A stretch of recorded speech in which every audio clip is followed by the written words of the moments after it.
We get to Port Stephens, and I cannot remember for what reason, but we started fighting again. It was a 3-day trip, and at that point, I was like, fuck this. I was originally gonna hold it all in and enjoy one last holiday with you before I dumped your ass, but fuck you. I couldn't hold it in, and I was like, insanity, it's fucking over. I can't do this anymore.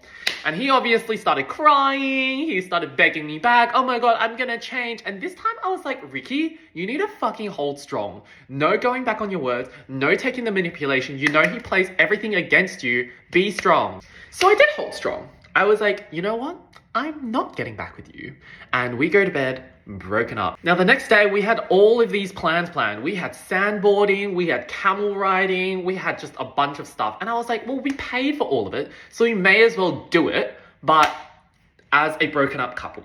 But you know, insanity is smart. He knows that I'm a very sentimental person. So he made sure this entire thing was as romantic as possible. He promised that he would change. He stopped fighting. He was like, I'm not gonna fight for you anymore, Ricky, but just know that this could be us. And here we are sandboarding, having fun. Here we are riding camels in the sunset. And he's looking back at me and he's like, I'm gonna miss you. And my stupid sentimental self was like, oh shit.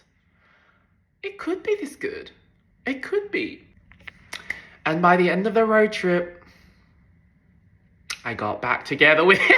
It's embarrassing. But you know what? It ended with a fizzle, not a bang, because we got back together at the end of that road trip. We got back to Sydney.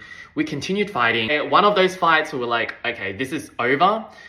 And then, but because we'd like had so many fights and broken up so many times, we had a final dinner. And at this dinner, both of us were like, okay, it's actually over. I honestly think the only reason he fought so hard during Port Stephens was so that he could end the relationship not being the one being dumped. Because now over this dinner, it was like almost a mutual agreement. And I think that, you know, helped his ego a little bit. But I'm telling you, even after the breakup, insanity did not leave my life completely.